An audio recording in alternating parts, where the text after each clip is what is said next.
একটাই কথা সবাইকে জিজ্ঞাসা, আমাদের যে বোনটি চলে গেল তার মৃত্যুর জন্য দায়ী কে? আমি বলবো কে দায়ী? সন্দীপ ঘোষ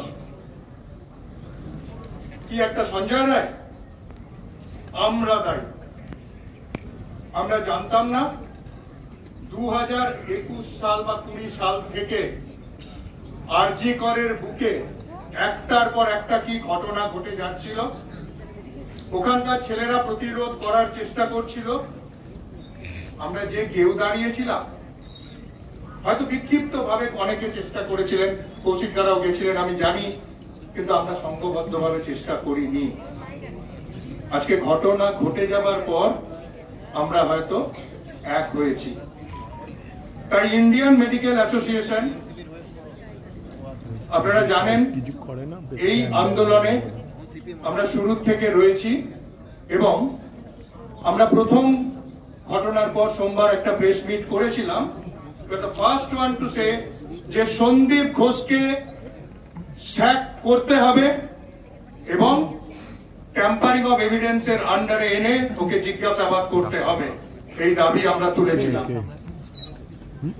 এবং তার থেকেও এর পরেও প্রত্যেকটা ক্ষেত্রে আমরা একটা মিটিং করেছিলাম বহু কলেজের প্রিন্সিপালদের নিয়ে, এবং আমাদের ডিরেক্টর স্যারও জয়েন করেছিলেন জুম মিটিং। তাদের যন্ত্রণা শুনলে তো আমাদের মনে হবে আমাদের কিছুই নেই, কি চলছে। তাই আমাদের দুটো জিনিস এনশিওর করতে হবে, যে আমাদের যে বোন চলে গেছে তার যাতে অপরাধীরা সে যেভাবেই যুক্ত হোক, প্রত্যক্ষ পরোক্ষ, তাদের শাস্তি, এবং উই হ্যাভ টু এনশিওর যে আমাদের ব্যবস্থায় আর একটাও অভয়া বা তিলোত্তমা হবে না। এটা যতক্ষণ না এনশিওর করতে পারছি ততক্ষণ এই আন্দোলন কিন্তু থেমে থাকা উচিত নয়। আমরা আবার একটা হবার পর আন্দোলন চাই না, তার আগেই এই কালচার, এই থ্রেড কালচার আমরা অনেক শুনেছি, উত্তরবঙ্গ লবি, উত্তরবঙ্গ ইত্যাদি লবি। আজকে একটু আওয়াজটা ঠান্ডা, যদি এখানে একটু 1 মিনিট আওয়াজটা চুপ করে থাকি তাহলে আওয়াজটা উত্তরবঙ্গ থেকে আসবে।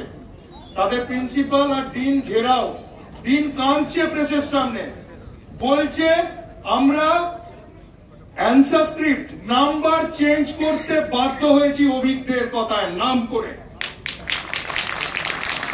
এবং বলতে লজ্জা লাগছে সেই জানোয়ারটা ব্যাকডোর দিয়ে এই কলেজে ঢুকেছে।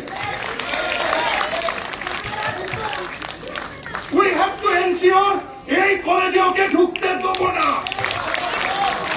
যদি ঢোকে সোজা এমার্জেন্সিতে যাবে, nowhere else।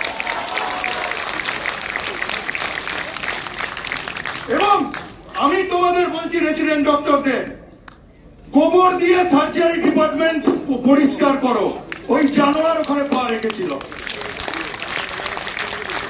এবং শুধু ও নয়, আজকে মানুষটা বলছেন প্রত্যেকটা স্টুডেন্টদের আমরা দেখছি বিভিন্ন কলেজে, কোথায় আমরা বলছি আমাদের মিটিং এ একজন প্রিন্সিপাল মহিলা, তিনি কাঁদতে কাঁদতে বলছেন এই বিরূপাক্ষ বিশ্বাস নামে জানোয়ার তাকে ফোনে বলেছে তুই পরীক্ষা টোকাটুকি করতে দেননি, তাই বলেছেন মহিলা প্রিন্সিপালকে তুই কি করে বাড়ি থেকে বেরোস দেখবো, তোর ছেলে মেয়ে কি করে বাড়ি থেকে বেরোয় দেখবো। এবং সেই মহিলা প্রিন্সিপালকে ফোন কেটেছে এই বলে ইউ আর এ বাস্টার্ড। ওই বিরূপাক্ষ বিশ্বাস কাল আজকে নাকি কাকদ্বীপ গেছে, বর্ধমানে 1 বছর ধরে বসেছিল বেআইনি ভাবে। কোন প্রত্যেকটার জবাব চাই, প্রত্যেকটার জবাব চাই।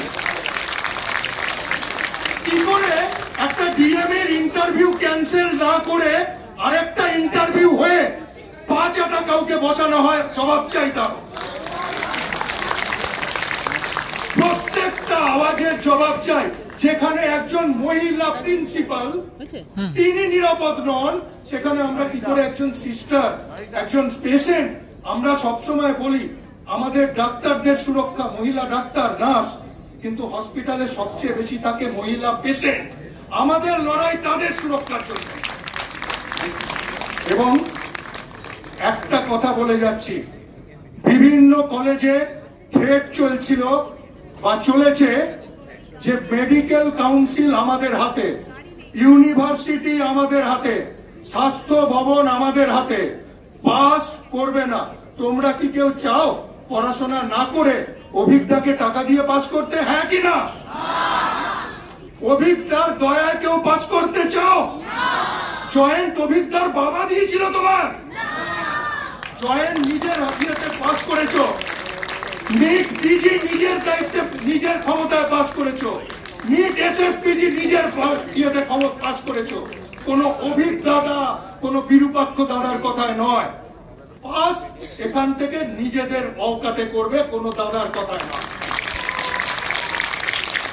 এবং এখানে দাঁড়িয়ে বলে যাচ্ছি, আমাদের কোনো ডিভিশন নেই, আলাদা প্ল্যাটফর্ম হতে পারি সিনিয়রদের, জয়েন্ট প্ল্যাটফর্ম, আইএমএ, আমরা সবাই একসাথে ওই প্রত্যেকটা জায়গা থেকে এই থ্রেড কালচারের লোকগুলোকে নাম ধরে টেনে বার করে ওখানে ভদ্রলোকরা বসবে। কোন অভদ্র লোক না মেডিকেল কাউন্সিলে থাকবে, না ইউনিভার্সিটিতে থাকবে। কোন হ্যাকোমেট, কোন স্যাকোমেট হবে না, এখন শুধু স্যাক হবে। রেডি? একটা দেশে যদি প্রধানমন্ত্রীকে ছাত্ররা চেঞ্জ করতে চায় পারে, তাহলে চুনোপটিদের চেঞ্জ করতে 3 মিনিট লাগবে।